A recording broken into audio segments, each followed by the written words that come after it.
asalaamaaleykum Sénégal ñu nekk fii ci réew mi asalaamaaleykum yéen ñi nekk it bitim réew ñu ngi leen di ndokkeel ci njeexite weeru koor gi di leen baal àq di leen balu àq di ñaan yàlla mu baal ñu àq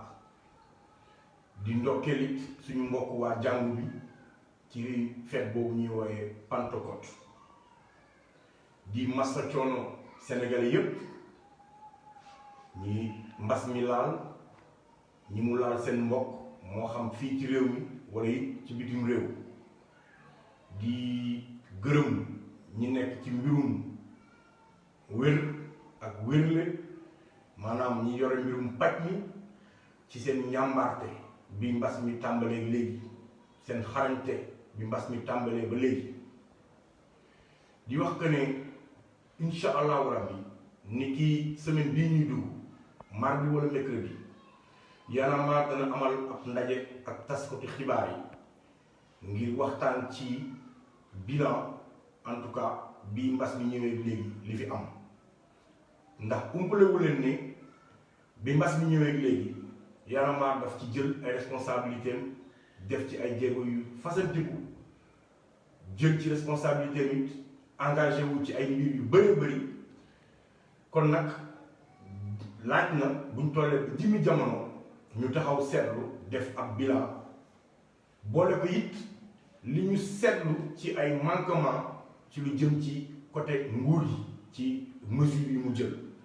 jafe-jafe yi ci nekk tâtonnement bi ci am jaxase bi ci am lëndëm yi ci am li ci leerul lépp incha allahu rabbi du mu ci xuus trop ndax incha allah nee naa leen ni ki mardi wala mercredi Y'en a marre dina def ab taxaw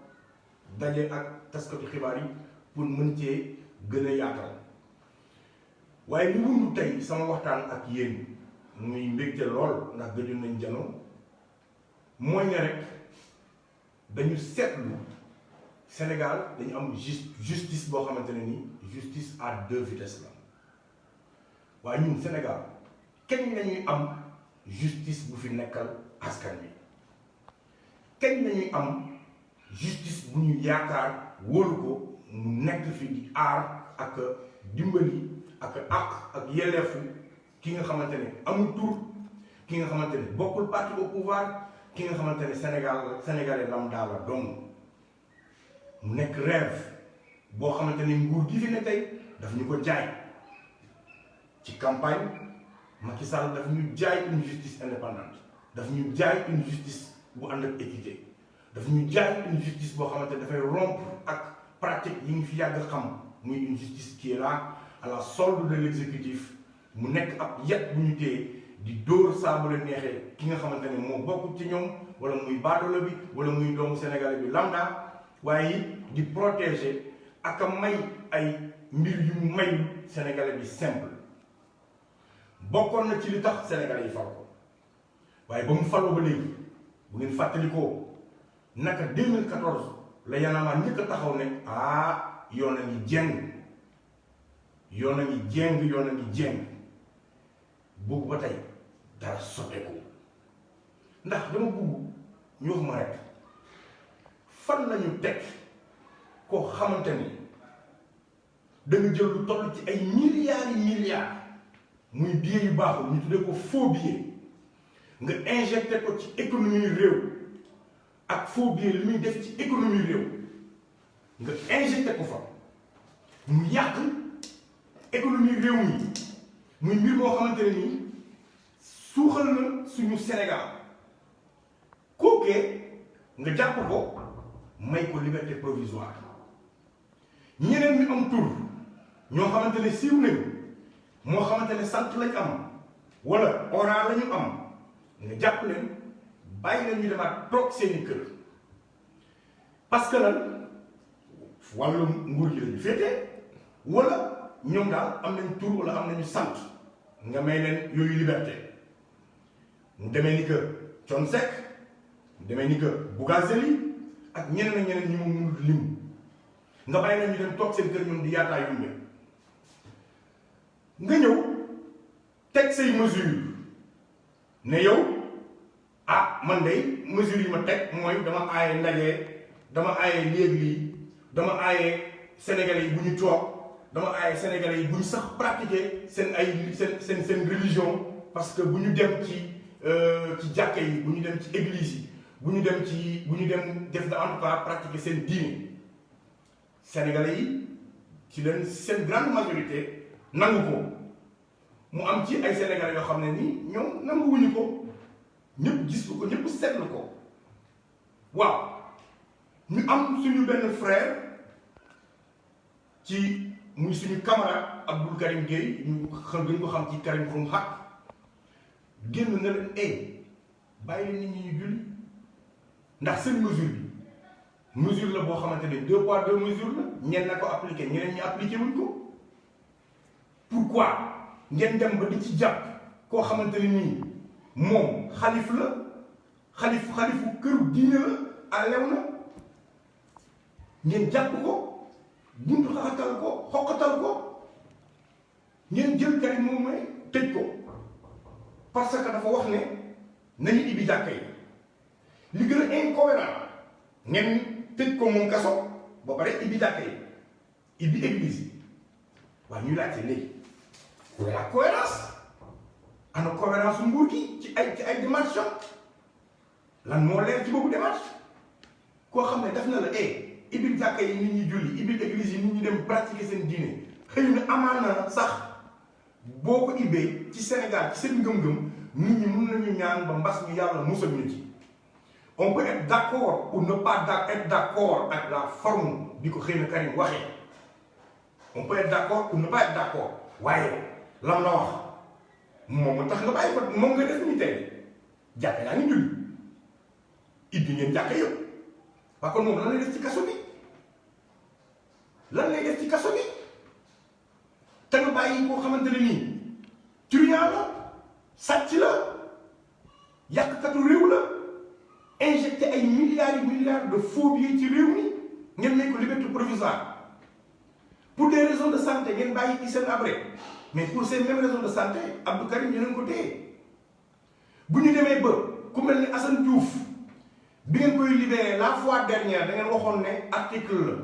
article ku nekk kaso di nga ko xam mooy maanaam dafa am problème mu xel ñeen libéré ko waaye tey ngeen jàppaat ko ana problème mu xel da ko juge bi bàyyee woon même bu ñu nekkee ci état d'urgence ba nga xamante ne nguur am na droit def yenn yi wala police am na droit débarquer sa kër benn heure bi jàpp la mais elle est où la dignité humaine jàpp nit bogo ko solul yére ceene ko yóbbu ko mel ne comme un vulgaire criminel alors que ñoom ñooñu la ñu wax mais on se rappelle de Penda lan la fi xasul yeneen groupe ethnique yi ci Sénégal kooku da doon taalum réew ngeen ko mi ngi bitim réew di yaataa yumbe waaye mais Moustapha Cissé Lo lan la fi waxul kan la fi saagawul saaga na fi waa Casamance mu lëmb réew lëmb dëkk lëmb mu saaga leen ma nga yaataa yumbe kon dafay wane di firndeel di leeral que ne suñu justice bi daf fi nekkal ñi nga xamante ne ñoom dañoo am doole am kàttan am alal am tur wala am daraja mbaa ñu bokk ci ñi ñuy wooyee mouvance présidentielle ñoom daal lu leen neex ñu def ci réew mi dara du leen ci fekk dërëm du leen ci fekk loolu lañ leen dafa doy les Sénégalais sont fatigués arrêtez leen seen justice à 2 vitesses bii libéré leen les Sénégalais yi nga xamante ne ñu ngi ci kaso bi pour des kenn yu jarul dërëm benn bëy benn laxasu yàmbaa benn cornetu caaf benn nangam ngeen jàppale ci kaso yi tëj leen fa bàyyi ñi fi indi drogue bi te Moustapha Cissé Lo wax leen lu leer ne xam naa ñen ñooy dugal drogue bi Sénégal ngeen bàyyi moom woowu leen ko déglu ko mu wax leen ca la ca leer ngeen bàyyi ko moom muy yaataa yumbe ngeen jiyee ay booy ndaw yu nekk ci banlieue bi jox leen ndaw ñi liggéey faju leen ndaw ñi permettre leen ndaw ñi épanouir ci seen dëkk ñi ngi dee ci gaal bi ñi ngi dee ci àll bi ñi ngi dee ci lu ne ñi ngi sonn fatigué xiif lot loof jànguñu ngeen nekk di jàpp nit ñi di tëj ah c'est une dictature en fin de compte on est dans une dictature état d'urgence taxut ñu mun a ñàkk ñu war a ñàkk transparence ci réew mi état d'urgence warul tax ngeen def lu leen neex ci réew mi di jàpp ak prix woor ba woor sénégalais bu leen ci neex de manière sélective bàyyi ñi nga xamante ne nii ay vagabond lañ ci réew mi ñuy taxawal ko yaataa yu mbéy mais sur loolu pour lan Sénégal toll ci niveau boo xamante ne nii di ngeen jàppale fils yi am dignité ci dëkk bi nekk di xeex pour ay pour Sénégalais yi nekk si jàmm di ñafe di reyante pour seen peuple sans rien attendre de l'État ñi nga xamante ne nag ñoom ay sàcc lañ mais ay col blanc lañ ay gros bonnet lañ ngeen leen di libéré di leen may liberté provisoire tegu leen ko fenn et nous réclamons la libération immédiate et sans condition de tous ces Sénégalais là qui croupissent dans les prisons sans raison bàyyi leen Abdou Karim mu ñibbi këram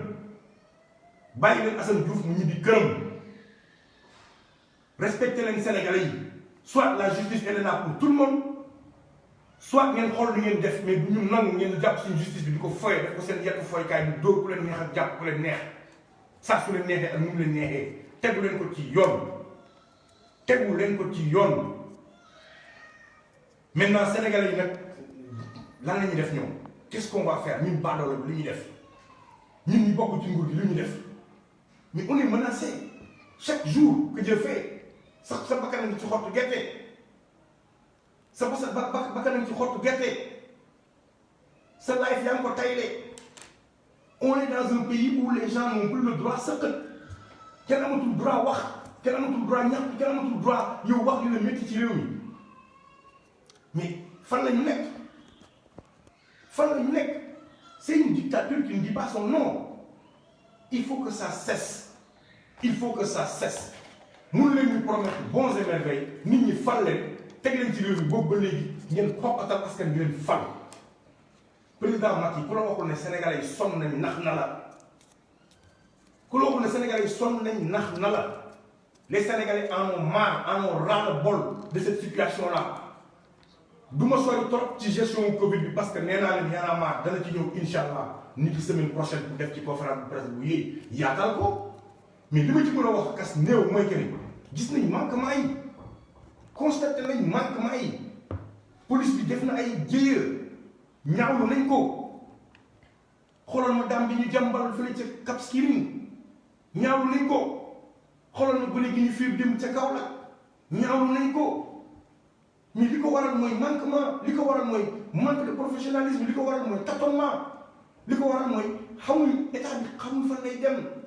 c'est un état qui titube c'est un état qui tâtonne yoon nit ñi jeng parce que pouvoir xamul fu muy taxaw attention ñun ñoo ci sonn ñun les Sénégalais yërëm leen Sénégalais yi bàyyi leen xel Sénégalais yi ñoo leen fal nekku leen fi pour seen bopp bàyyi leen ku wax ngeen tëj ko arrêtez leen de nous priver de nos libertés ce sont nos libertés ñoo ko moom dañoo xeex pour loolu Macky dañ la mettre au pouvoir parce que dañu génn xeex egsi au pouvoir pour sa propre mérite da nga egsi au pouvoir parce qu'il y a eu 11 Sénégalais qui ont donné leur vie da nga egsi au pouvoir parce que des Sénégalais se sont mobilisés pour empêcher Abdoulaye Wade de briguer un troisième mandat da nga egsi au pouvoir parce que les Sénégalais sont allés voter massivement fal la teg la mais xale yi Sénégalais yooyu noonu delloo leen li ñu la jox falu ñu la pour nga leen di kuuxal pour nga leen di bokkatal falu ñu la pour nga leen di jàpp di tëj tribord ba boor falu ñu la pour nga leen di abandonner à eux-mêmes falu ñu la pour loolu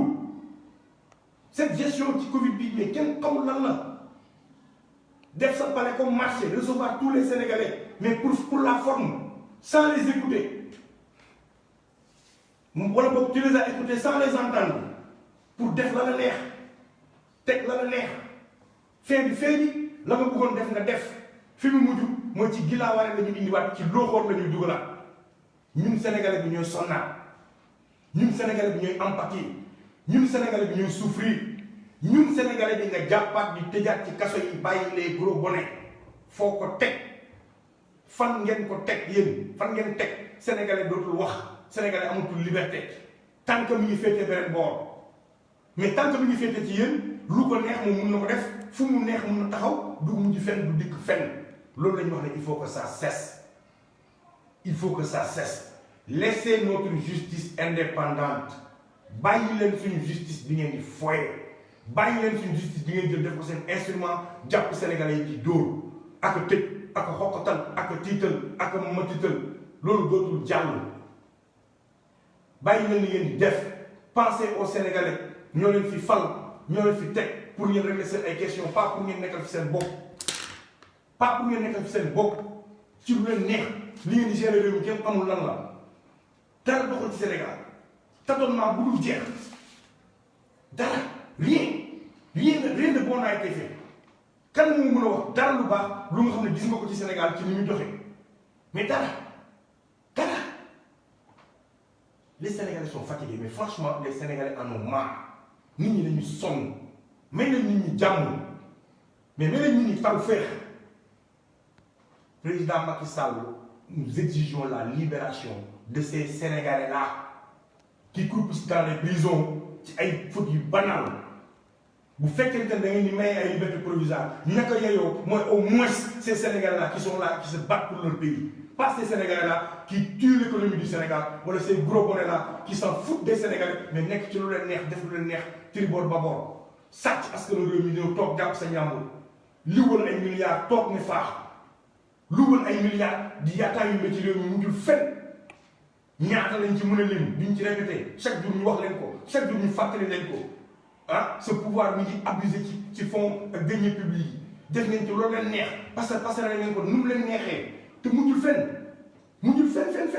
amul sax dossier bu ñu ci génnee boo waxee ñu ne commission comité teg nangam jël suñu alal ju bëri def ko ci ay agence yoo créé ay of nangam lu ne pour saytu xool kan ak càmbar kan moo sàcc kan ak nangam bu ñu l'enquêté ba indi teg la jox la su amee ku bokk ci yow un gros bonnet nga jël ranger sa tiroir Sénégalais yi toogaat di xaar génnaat dem léegi-waat ay milliards ñëwaat beneen Sénégalais bu ànd ak yow bokk ci sa parti bu bokkul ci sa famille bokk na ci sa benn famille su bokkul sa benn famille bokk na ci sa xarit wala sa àndandoo wala nangam recasement politique on kese nga demaat léegi ñëwaat joxaat kooku noonu keneen dugalaat ci poche Sénégalais yi toogaat bor bi tegwaat suñu ndodd fii ak 100 ans suñu ay doom di ko fay comme ça éternel recommencement c'est toujours comme ça lépp ay milliards sans nous dire les conditions xamuñu nan la ak naka la ak nan la xamuñu fu muy jaar ak nu muy demee ñu indi ko faire un nouveau riche quelqu'un bu la jege un proche belle famille xarit ami ñoom ñu demaat encore Sénégal ñàkkaat xaalis nga xëyaat professeurs yi di kaas ay indemnités yu ndaw a ndaw mënoo leen ko fay médecins yi di kaas ay indemnités yu ndaw a ndaw mënoo leen koy fay on s'est rendu compte ci Covid bi xoolal suñu hôpital bi ni mu feebaree amuñu coton amuñu sax seringue dara amuñu ko dañuy baxal seen ay gants di baxal seen ay masques pour mun ko utiliser waat loolu la demee nga demaat encore ok xaaral ma lay waat ay milliards demaat indiwaat faire encore un autre riche mais loolu ba kenn loolu kenn ngay dàkk kenn ngay arrêté loolu il faut arrêter Macky il faut arrêter ñetti at moo la dese li laay war a sol liggéeyal dem ñetti at bëriwul 3 ans 6 mois la bëriwul liggéeyal ci Sénégalais yi as tuut te dem bàyyi keneen ñëw dañu sonn te ngeen bàyyi tëjaate bi arrêté leen seen tëjaate bi état d'urgence bi lu leen ci arrangé leen dong la mooy pour mun di tëjaka tëji parce que ay dictateurs yu kagul la ngeen c'est de la dictature ci loolu la ñuy dund on est sous une dictature kenn du si xët ci réew mi finalement fi ñuy mujj nekk un état policier parce que kenn du wax police day débarqué 5 heures du matin ñëw ñu ceene la yóbbu dem tëj ci kaso bi comme ça après ñeneen ñi bokk fee moom ñoom lu leen neex ñu wax lu leen neex ñu def du mujj fenn c'est pas sérieux non mais franchement c'est pas sérieux bu fekkente ne nag on a remarqué que aujourd'hui il y a une vaste campagne et une série d'arrestations ci activistes yi ci xeexkatu réew mi ci nangam sangam pour les décourager eh bien naka jum ngeen parce que les gens sont encore tey gën a déterminés tey la Sénégalais yi gën a déterminés pour wax leen dëgg tey la Sénégalais yi gën a engagé jum ngeen trop cette méthode là il faut l'arrêter parce que du jàll c'est pas parce que jàpp ngeen ñaari nett que da ngeen ñu sonal non ces épisodes de jàppante là il faut arrêter ça ñi war a jàpp xam ngeen leen les gros bonnets là xam ngeen leen ñi luubal alal réew mi xam ngeen leen ñi sàcc alal réew mi xam ngeen leen xam ngeen leen bu baax a baax borom faux billets yaa ngi fii xam ngeen leen mais da ngeen di sax may liberté provisoire ça c'est insulter mais vraiment l'économie de ce pays c'est insulter les Sénégalais c'est pas nous respecter quoi franchement c'est pas nous respecter quoi ku jël ay milliards di ko passer def ko faux billet dugal ko ci économie réew mi yàq réew mi Sénégal ngeen may leen liberté provisoire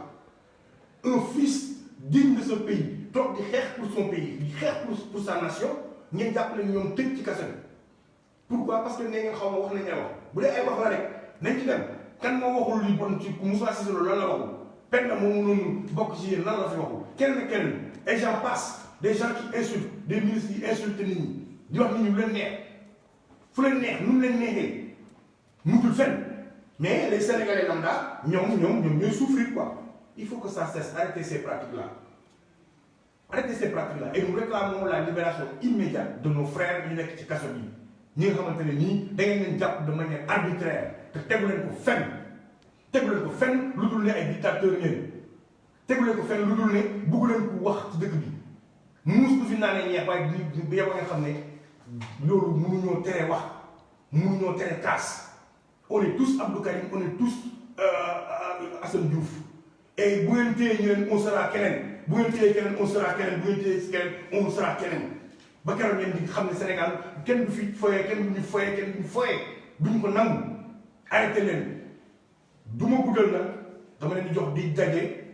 ak Y'en a marre incha allah pour ñu waxtaan ci li nga xamante ne moom mooy liy gis ci gestion wu Covid bi incha allah rabbi ni ki semaine prochaine dinañ ci def conférence de presse bu rëy yaatal ko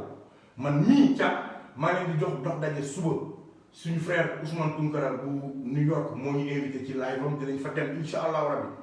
waaye di wax Macky Sall ne ko libéral Karim Xurum Xaq libéral Assane Gueye ngeen bàyyi leen Assane Diouf ngeen bàyyi leen ñu dem mënu leen fee libéré Assane Diouf parce que nee ngeen dafa feebar ak feebaru xel tey ngeen jàppaat ko Abdoul Karim mënu leen koo jàpp ba pare la tax ngeen jàpp ko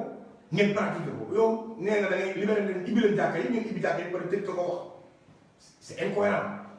Elle est où votre cohérence? Elle est où la cohérence dans vos démarches? Cette démarche a une cohérence. Nous exigeons leur libération immédiate et sans condition. di wax nag que ne ñu leen jox dir daje aussi ci plateforme aar lu ñu bokk ci plateforme ñoo lànk incha allah rabbi jëmmi jamono kon Sénégal lu fi dëng rek jàpp leen ne samay kàddu la lu fi jubit suñu borom bi la di masawu ñëpp ñu nekk bitim réew aussi te bëgg a ñëw mu dëgër ci ñoom ñëpp ñi seen ay activité virus bi jàpp laa leen mu métti lool moo xam ne secteur informel bi mais vraiment mais Sénégal gàcce ngalaama quoi mais massa quoi mais ñu leen di masawu bu baax a baax di naqarlu ak yéen bu baax a baax jafe-jafe yi am di leen wax massa coono bu baax a baax di leen gërëm di leen sant di wax ne nañ continuer la vigilance parce que virus bi mu ngi fi tamit continuons à être vigilants nañu continuer les mesures barrières nañu continuer di aarante suñu biir sol leen masque yi parce que feebar bi mu ngi fi sol leen masque yi nañu moytu parce que président bàyyee nañu suñu bopp le président nous a abandonné dafa ñu bàyyee suñu bopp nguur gi dégagé na responsabilité ci ñun loolu dafa leer nguur gi dégagé na responsabilité ci ñun fii nu golo xam bootee doomam loolu la ñu nguur gi wax kon nag nañu moytu bu baax a baax ci suñu bopp la parce que suñu question bopp la parce que li gën a grave mooy boo demee ba am réew sa peuple pour ñu sol seen masque foog nga dóor leen ça veut dire que say wax waxu kasaw la say wax waxu kasaw la pour des raisons de santé nit ñi dégluwuñ la foog nga dóor leen pour ñu sol masque kon nga xam ne say wax waxu kasaw la kenn dégluwu ko ndax loo wax waxeet ko loolu diggee mu nax saay lu dul jàpp naa la dama lay yóbbu dig moom loo ko dig koo ko dig yóbbu nga ko mais leneen loo ñu dig nax saay la leneen loo ñu wax nax saay la il faut que tu marques ton peuple pour que ton peuple se protège contre un virus ça veut dire que sa parole moo amul valeur posez-vous ces questions-là État du Sénégal posez-vous les questions pourquoi seen wax amul valeur pourquoi le peuple ne vous écoute pas pourquoi les Sénégalais sont frustrés ci yéen parce que da ngeen di wax di waxee parce que du ngeen wax jëf parce que ci lu ngeen di xaar nekku leen ci parce que lu ngeen di promettre mu nax saay changé leen ko ñetti at ak genn wàll bëreetul li ngay war a sóoli